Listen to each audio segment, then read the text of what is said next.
And so you saw the confirmation of the match time in London, 9 p.m. Nigerian time, 8 p.m. GMT. So it will be Nigeria taking on Senegal. Confirmation of it again right there. It will be played at the Hive, Barnet FC Stadium. Yeah. Everyone is talking about it. Everyone definitely. But surely we're not going to let Bada off the hook very easily here. I mean, surely you're looking forward to seeing some of those players play. I mean, the new guys. I mean, there's Chilze. You got a place for Porto as a defender. The right back has been a problem for a while now, according to a lot of pundits out there. There's Tyrone from Holland, you know, that plays in the Eredivisie as well too. What are you looking forward to seeing play in this game? In truth, from a team play perspective, I'm not expecting much because there hasn't been enough, time for them to train together. And again, because of this thing we're talking about, the opportunity this represents for the average, new player, there's going to be a lot of attempt to be more individualistic in approach because you want to show what you've got.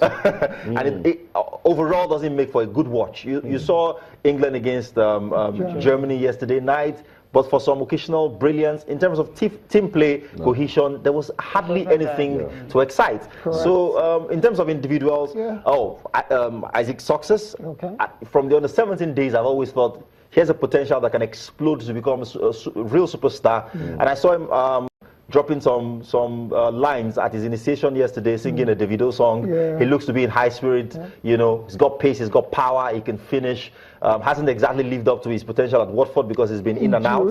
Yes, but I think that he's a talent the national team can use, because in African football, you need that power, you need that pace, which was why Yakubu Aigbeni, to a considerable degree, was successful with the national team. That's why Agawa was successful with the national team. You need that combination to do well in African football. You've got to be powerful, you've got to be pacey, you've got to be able to finish. Okay, correct. So, we can move on now. Because we set straight.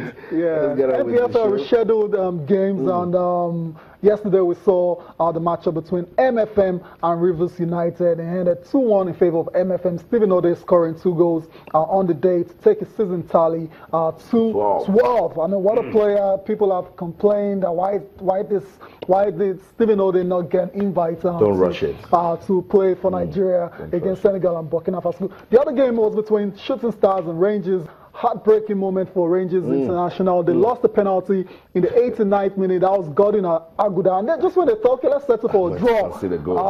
Bada Daniel came up with the goods for Shooting Stars. Let's talk about Rangers first of all. Bada. I mean, Rangers are in big trouble. They're 19th on the log. Okay, they have 12 points from 11 games. So they still have a couple of games in hand. But they're not looking good. Is there something wrong that we're not aware of? How do you go from winning the league last season to being amongst the bottom teams? 19th. I mean, something obviously is wrong. Something has fundamentally gone wrong in that team. But the good thing is they still got enough time to turn it around. But they've got to start getting the points on the board very, very quickly. To lose in that manner can be dispiriting. It can damage a team irreparably, especially a team that is struggling for confidence.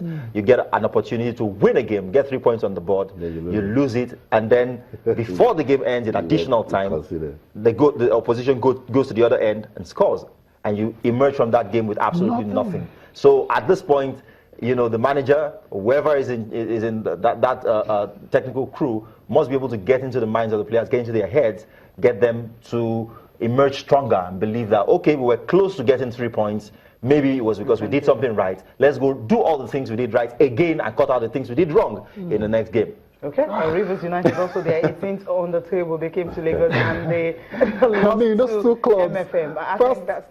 Now, just take a look at Steve Okay. Now, that penalty, I think you may have watched most of the clips of Bashiri Yakini, because I don't know the way they kind of just... It's just straight down the middle. I mean, it's not so easy. Sometimes that's that kind of penalties. And I'm not saying it's easy, but it's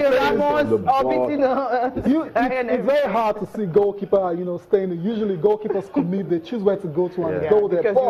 It can be very embarrassing at times when the goalkeeper just stays in the middle and it comes to me. Yeah, but even if the goalkeeper had stayed, that shot would have taken some space. You didn't want to shift because of the breeze with the ball. It happened once to me and it wasn't funny at all. But it's in great form. That's That's not much you can say. So everyone, calling, making claims that it's not a penalty. Watch it right there. The rules are rules. Bada. If a player has goal intent and you just make an intent to bring him down, the referee has no choice. You can't even go down. A defender shouldn't go down. You stay with the man for as long as you can. If you go down, you leave the referee with no choice. That was a close one. The goalkeeper got close to that one. Close to the second one. If you push, the player will just be down. But the good thing is, what's the story? Is the fact that MFM, they're top of the table right now, and Stephen O'Day were 12 goals in how many games? And just to give a I think that Ahmed Musa record, I think, is on this tremendous threat this season. If he keeps,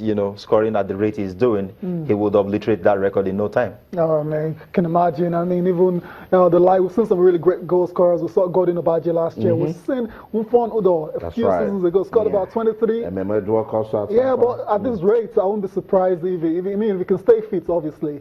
He's got a chance. But he lived off that game. So I don't know. He was I don't know what's going to happen. Okay, a lot of action we saw on the field. Let's take the reactions now from the game between MFM and Rivers United. Like champion being on top of the league, nobody believe in us. Nobody believe it, but we believe in ourselves. And I think to me we are still going to do better. We might win the league. It's possible. But I know MFM must make tough. Before the league starts, we set targets for ourselves. Stand me. We want to show people that we have quality players, and as more that most of them are grassroots players. They can do what others cannot do. But to me, the way I do psych them up, what I do tell them is personal motivation. I don't need to motivate them with millions. They need to understand what it takes to wear Nigerian jersey. It's not easy to be a national team player, so everybody is fighting to get there. That one alone is enough for them to get that place. It's important. Yeah, what we saw in Andaman was a different ball game. That was not football, and I think I don't want to start talking about it. But yeah, we have come to play football. But you see, if the environment is not good for you to play, what can you do? So we have seen it all, and we have to go back and work harder for the next game. That's all I have to say. Coach, feel great because it was a very great and as I can say, it's a very great game for us today, and I'm very happy for the victory we have today. So again, it's going to be United. Huh? There's nothing much, but all we pray for is victory and nothing else. You're welcome.